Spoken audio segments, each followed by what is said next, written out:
It's actually like pretty simple for the landowners. We show up and we say, hey guys, heard you like cutting down trees for money. And they say, yep. And we say, how about not cutting down trees this year for money? And they say, well, how much money are you talking about?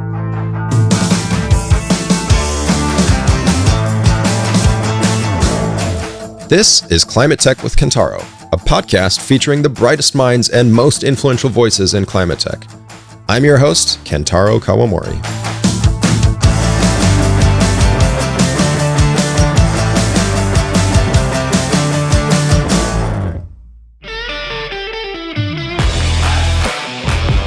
I'm so excited about this week's episode because it's our first one with a founder, part of our founder series, whose journey in building and growing his company is an inspiring story in its own. Max Nova, today's guest, is the co-founder and chief operating officer at NCX. NCX connects corporations that buy carbon offsets to landowners in America. In just a bit, Max will explain the phenomenal work they're doing at the company much better than I can. 12 years ago, Max started NCX out of his dorm room at Yale. From an undergrad founder to working with Fortune 500 companies to make good on their climate pledges, it's been a wild ride for this Kentucky native. In our conversation, Max shares his undeniable passion and commitment to their mission at NCX. He and I discuss the challenges they faced as a company that's trying to bring landowners into the forest carbon market. We also talk about what carbon credits and offsets mean. That's become a more common question these days, as you might imagine. And finally, a book recommendation about personal time management, which Max says is required reading for all the folks over at NCX. At a really high level, the whole idea behind NCX is to connect all these Fortune 500 companies that have made these climate commitments with landowners all across, right now, the United States, but soon the rest of the world, that are actually growing trees that pull the carbon out of the sky, that make carbon credits that these companies can use to offset their carbon emissions. And so for us, we always are thinking about how do we get carbon markets to scale? How can we increase the number of people that can participate, and how can we increase the quality of the carbon credits that roll off this thing? And so for us, a lot of that is about getting the financial infrastructure in place. Coincidentally, the day that Max and I spoke, they were celebrating a huge milestone at NCX. Today, we just announced our $50 million Series B. So it's a big day for us, and we're excited to get back to work and start counting trees and pulling some carbon out of the sky. I think you have to be a founder to know what that means, get back to work, because the fundraising process is so time consuming. It's like, you do a startup, you have 18 jobs already, and then you add like 10 more when you're fundraising. Yep. Well, congrats on that. Tell us a little bit more about who participated, what was the impetus of the round, and what are you guys going to do with the capital? Yeah, sure. So, the lead of the round is Energize Ventures out of Chicago, which is basically a bunch of renewable energy project guys that really know how to get those type of projects to scale. And then we also had participation from JP Morgan Asset Management and ICE, which is the parent company of the New York Stock Exchange. And so these are all, these iconic companies that really understand how do you get these financial markets to scale. And that's what we have to do if we want to really put a dent in this climate challenge. So the NYSE parent company, that's super interesting. I know NASDAQ had done something around natural capital markets a while back. Am I remembering that correctly? Is that I think they have what's going on there? Yeah, I think they have a majority ownership now of Puro, which is another sort of carbon marketplace. I think they're mostly focused on engineered removals right now. But it's like everyone is trying to figure this space out. What's really exciting is this is just the very, very early innings of what I think is probably going to be the most important industry of this century. Is how do we get the climate and the landscape that we want, and how do we direct dollars to the acres where they're going to create the most impact for the least cost? Like that's the grand challenge of our generation, and that's what we think about all day, every day here at NCX. You're exactly right. And the big takeaway for me there is everybody's trying to figure this out. I think on an almost weekly basis, people ask me, what do offsets do? How do they work? What's the difference between forestry and direct air capture, voluntary offsets? What's your typical answer when somebody walks along and says, Max, what the hell is a carbon credit? How do you explain them, and how do you give them the high level overview of the differences? Sure. The reason the whole market exists is because people are putting carbon into the atmosphere that does bad things, and we would like for bad things not to happen. And so it'd be great if we could not have carbon in the atmosphere. And that's like really the whole story of the whole industry. And there's a lot of details that really matter when you get into it, which, happy to go as far down the rabbit hole as you want to on this. But the carbon credit industry is really about how do you credibly either avoid emissions or pull carbon out of the atmosphere and get credit for that to offset these other emissions that have happened. When you fly a plane, it's just like, you burn jet fuel and that puts carbon into the atmosphere, and there's not a whole lot of ways around that. But what you can do is you can offset that by paying somebody to grow trees that pull carbon out of the sky, and that is one path you can do.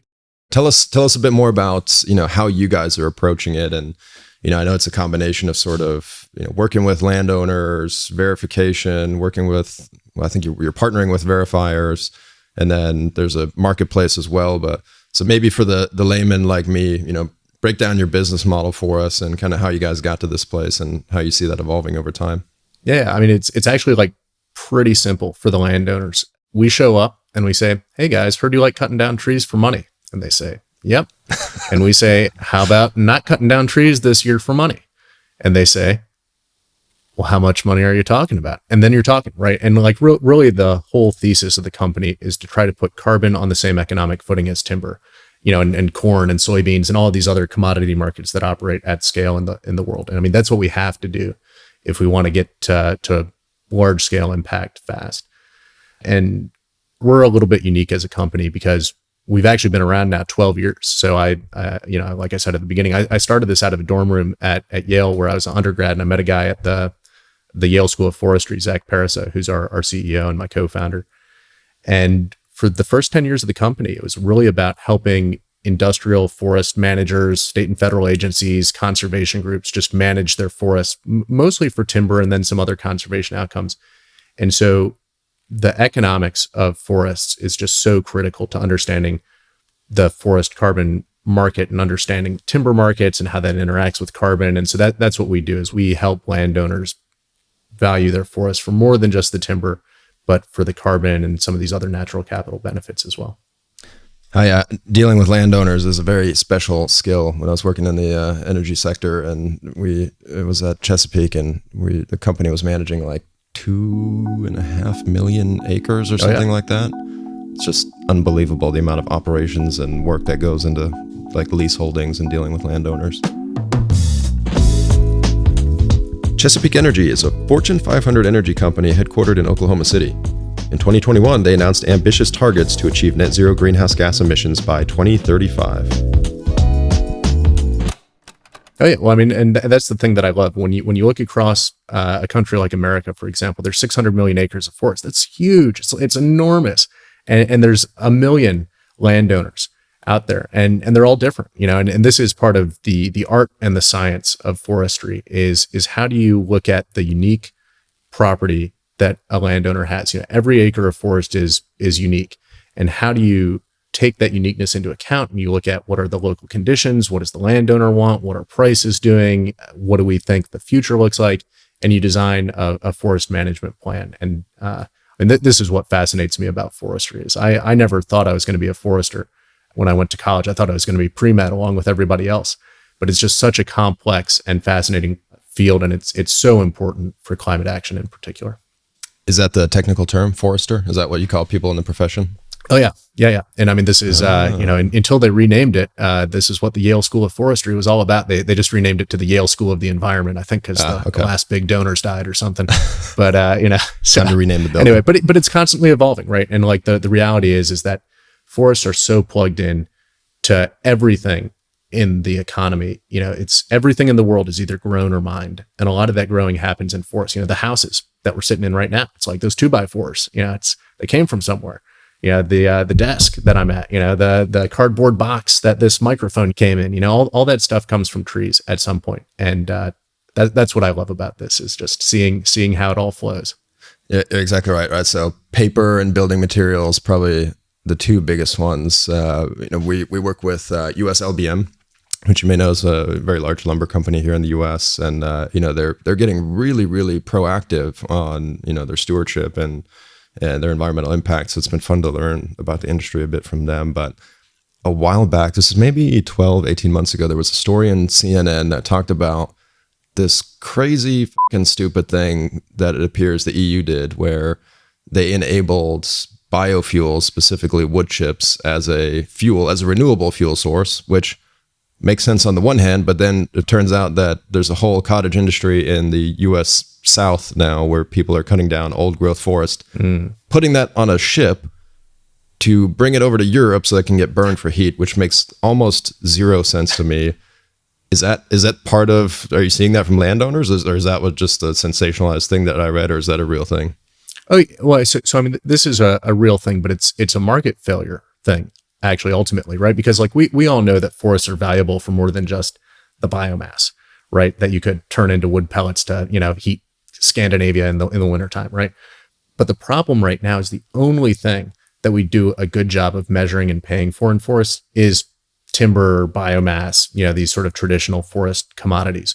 We do an absolutely miserable job of measuring and paying for all of these other values, whether that's carbon or wildlife habitat or natural beauty or fire risk reduction or erosion control, all these things that we know we want, and we just have no lever to pull to put our money where our mouth is on these things. And so to me, that's, at a really sort of zoomed out level, that's the problem that we solve at NCX, is that we get the measurements right so that we can build markets on top of these things. Internally, we say all the time that measurements make markets, but it's tough because in a market like timber, it's actually kind of easy. You cut down a tree, you put it on a logging truck, and you drive it across a scale at a mill, and you literally get paid by the ton. And so it's easy for the buyer and seller to quantify what's being transacted, and everybody feels like they're getting a fair deal. But for carbon or for wildlife habitat or fire risk reduction, all that stuff happens out in the woods, where historically it's been just excruciatingly difficult and expensive to measure those things. It's literally guys out in the woods counting trees by hand. And so this was our big innovation, was figuring out how to use satellites to do those measurements, where we measure every acre every year, so that the buyers, on one hand, the Fortune 500 that are buying these carbon credits, can actually measure the real impact they're having on real acres and have trust that they're creating real climate impact on the landscape. And then on the other hand, you have these landowners that can trust that they're being paid fairly for the climate impact that they deliver. Yeah, it's a good point on sort of I kind of call it like the sub-externalities, right? People think about forestry as this whole thing, or the oceans as this one thing, but there's so many subcategories of things to consider, like the wildlife component you talked about. Oh yeah. And this is the profession of forestry is all about balance. How do you balance all of these values across the landscape? And, and they're not all mutually compatible. For example, in California, if you only cared about carbon, you might grow really dense, really heavy biomass forest, but that would be a bad plan, because you also really care about catastrophic wildfire risk. And so, how do you balance these things across the landscape? I mean, this is, it's complicated. And this is why there's a whole profession of forestry that thinks about these things. Yeah, it's amazing. Probably maybe 10 years ago, so not very long ago, you went to forestry school, and your only option was going to work for the federal government and maybe a few other small private sector things. And that's probably going to be a huge shortfall of foresters. Is that an accurate assumption in the future? Well, just to be really clear, I barely made it out of undergrad. I never even made it to forestry school. I technically was a computer science student, but really spent all my time in undergrad working on building NCX, or we called it SilviaTerra back before we took all our venture dollars. But the forest industry is a fascinating thing, because there's a ton of forests, and the federal government and state government certainly own a lot. But then there's also these big institutional owners, people like Manulife or Weyerhaeuser or any of the big TMOs or REITs, and they tend to be backed mostly by like a bunch of pension fund money, and they're asset managers like anybody else. And so there's a whole industry of how do you optimize the economics of forest management. It's like if you go down to University of Georgia, they have a whole degree in forest business. This is a very well understood field, and there's major money involved.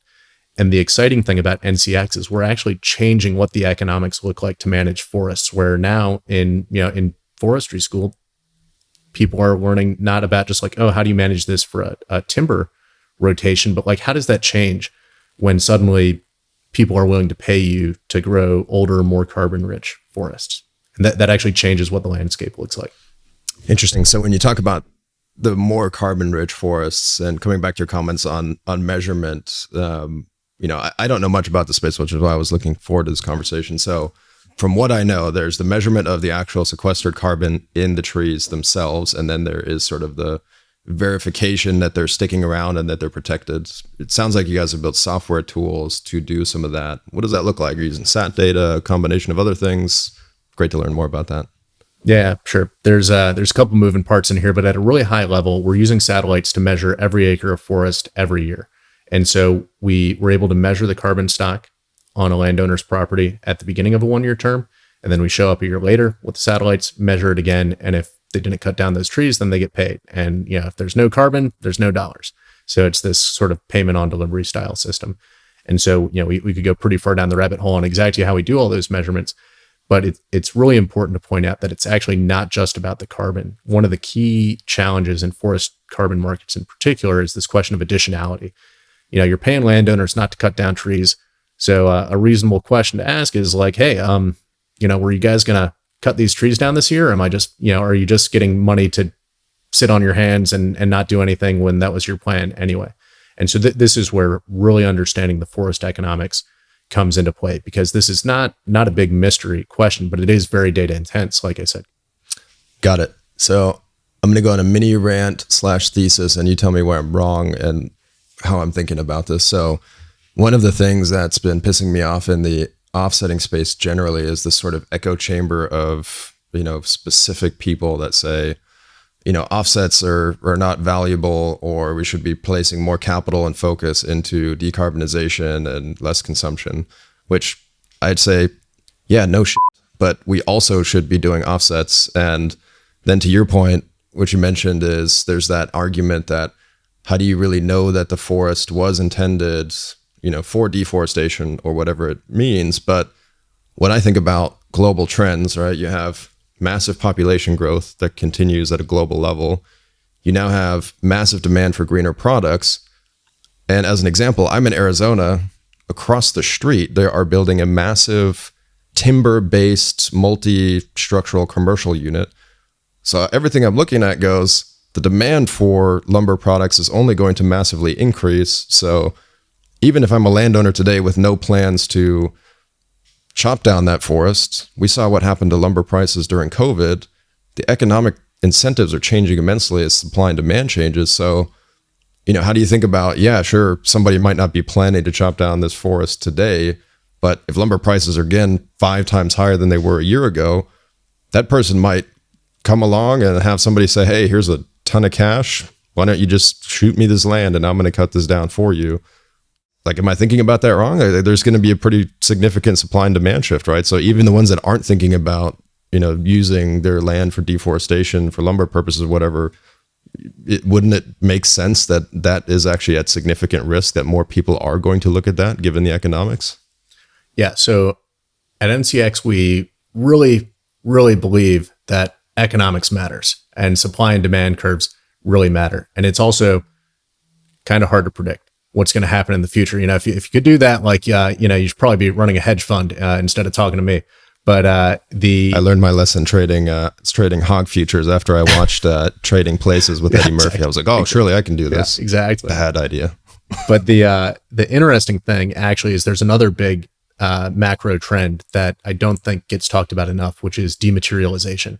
So there is an amazing book called, I think it's More from Less by Brynjolfsson out of MIT, who's an economist there. And it's all about what is our overall consumption of materials looking like? Because, computers used to take up a whole room, and now, we're sitting here talking on, these laptops that are tiny. It's incredible. And they're way more powerful, and I drink a lot of Diet Cokes, and turns out the amount of aluminum in a Diet Coke can has gone down something ridiculous, like 70 or 90%, or, it's some huge figure since they started making these things. And the driver is just that materials cost money. And so it turns out if you can reduce the amount of materials that you use and you can deliver the same thing, it's I don't actually care how much cotton is in my blue jeans. I kind of just want pants. And so market forces generally are driving this trend. And so it turns out, fascinatingly, in the timber industry, if you look, we have actually peaked at total consumption of dimensional lumber, of pulp.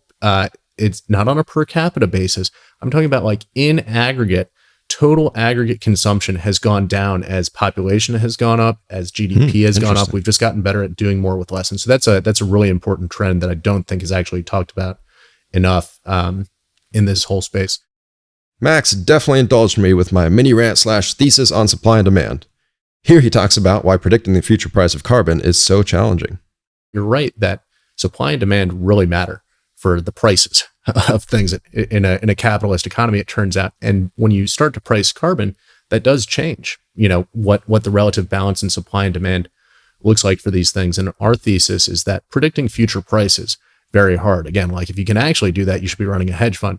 And what we want to do is we want to just look every year with the same information that these landowners have about, prices of timber and their local markets and all this stuff, figure out what price makes sense for carbon. And then every year have landowners look, what's the price of carbon? What's the price of timber? And do what makes sense for them. And then revisit next year. And this changes every year because markets change every year. And so if you want to be paying people to actually really change their behavior, I have no idea, what my personal demand for wood products is going to look like 10 years from now. So, but I have a pretty good sense for what my demand looks like this year. And, let's take it a year at a time and build in the ability to learn.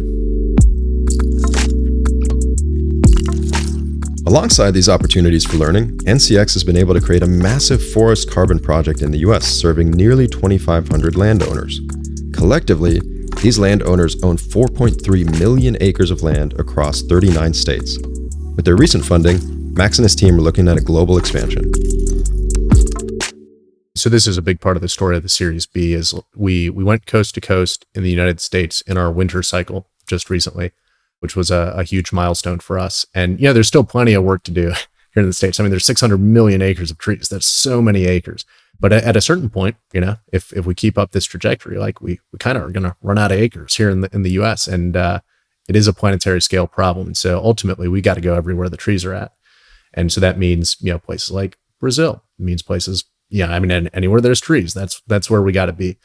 And the challenge there and the intellectually really interesting thing is that all of these are different contexts. Forestry in Brazil looks very different than, in some contexts, looks very different than forestry in, New England in the United States. And so figuring out how can we start to adapt that to places that have different forest types, that have different economics, that have different land tenure patterns, that have different, different regulatory contexts, that have different logistics, that, it's like we have several lifetimes of work ahead of us, which is, I'm a 32-year-old guy, I got started early here. We have a lot of work to do, but I think if we get it right, it's going to fundamentally change what the practice of forestry looks like. And it's going to change it's literally going to change what the face of the earth looks like. We're going to be changing economic incentives for landowners all over the planet. And if we do it right, they're going to change their behavior and we're going to get a different planet and a different climate than, we would if we didn't. Yeah, very exciting work you guys are doing. On that, how big's the company today? Headcount, where are you guys going? Revenue. I know people don't like to share revenue. If you feel comfortable, do so. Sure. If you don't. But can you give us any growth indicators of kind of where you guys are at and where you're headed? Yeah, well, it's been a busy year over here. So it's a little crazy because we bootstrapped the company for 10 years, basically growing out a person a year since we started the company. And then it seems like a lifetime ago, but it was really just Thanksgiving 2020 when we raised our seed round from USV and Version 1 Ventures. We were the first investment out of USV's climate fund. USV stands for Union Square Ventures. That was only like 15 months ago or something, and in that time we did our Series A, which was led by Mark Benioff, who's the Salesforce CEO, and he joined our board. And then, just today we announced the Series B. And in that time, we've gone from 10 people to 50 people, over that, 12 to 15 months. And this year we'll probably grow to a total of 100. And to me, this is the most fun thing actually about the company is, and you've probably felt this too. I mean, when you have such a strong mission as a company, you attract these like absolute champions that it's like for a segment of the population, they've been waiting their entire lives for a company like NCX to come along. And so it's awesome to be able to say like, yes, like you get it. Like you're awesome. Like, get in the boat and let's row like hell. And so that's been a really fun thing for me personally. And this is how I spend a lot of my time actually these days at the company is recruiting and figuring out like, man, like what's the right balance between the engineering team and our landowner support team and our, Fortune 500 sales team and, all that. So that's, it's very different than when I started off 12 years ago, where my job was just writing code all day to scale up Zach's research. But that's part of the fun, is just learning something new every day. No doubt about it. Even though you're only 32, I would say you've got 12 years in this game. You are one of the OGs in the space. Well, I don't know. The thing is impressive. Forestry, I mean, this is the humbling thing, is forestry as a profession has existed for hundreds of years. And the Yale School of Forestry, until they renamed it, was the oldest forestry school in the United States. We're not that special.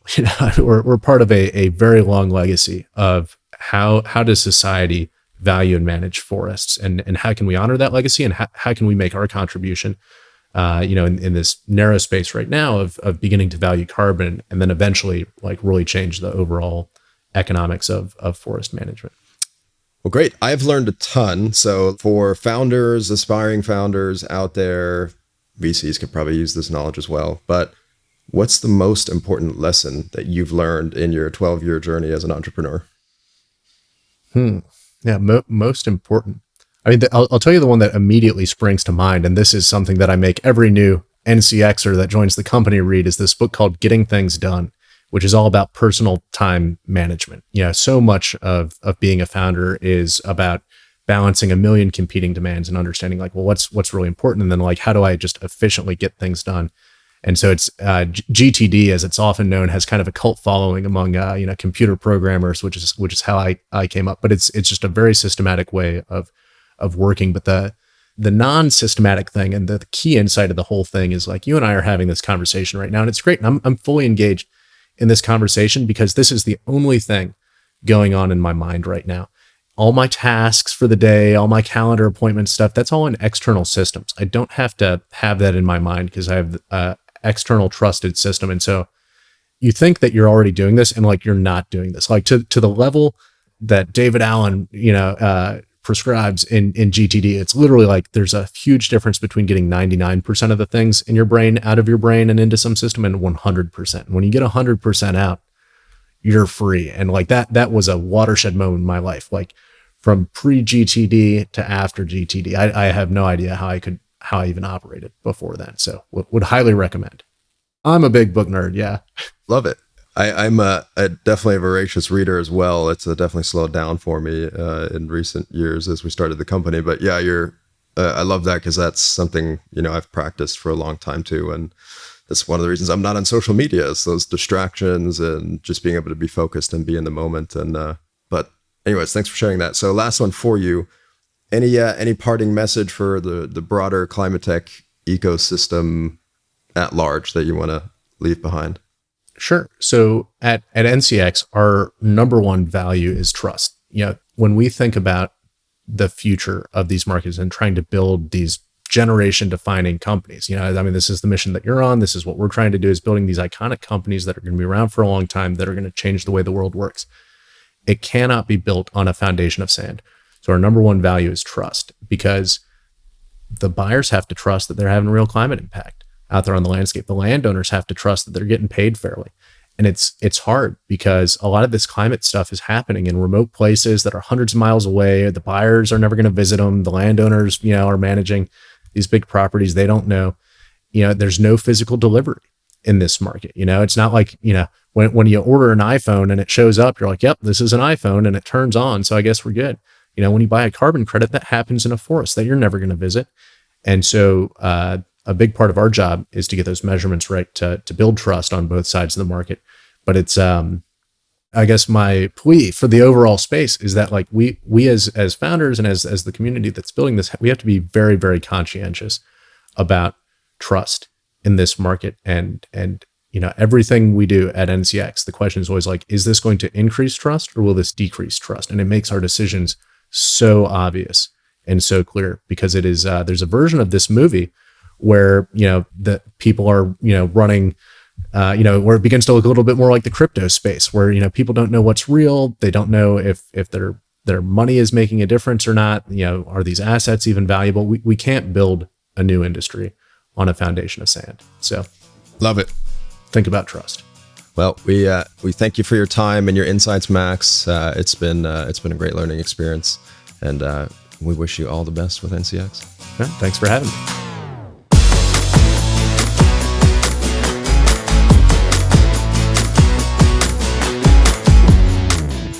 I hope you enjoyed my conversation with Max as much as I did. If you want to learn more about NCX and their fascinating work, head on over to ncx.com. Before we go, please don't forget to subscribe to ClimateTech with Kentaro on Apple Podcasts or whatever platform you listen on. In case you haven't heard, we also launched ClimateTech Deal Digests, where I highlight M&A and funding news in the ClimateTech space. We drop new episodes every Tuesday. And that's it. Thank you all for listening, and I'll catch you on our next episode.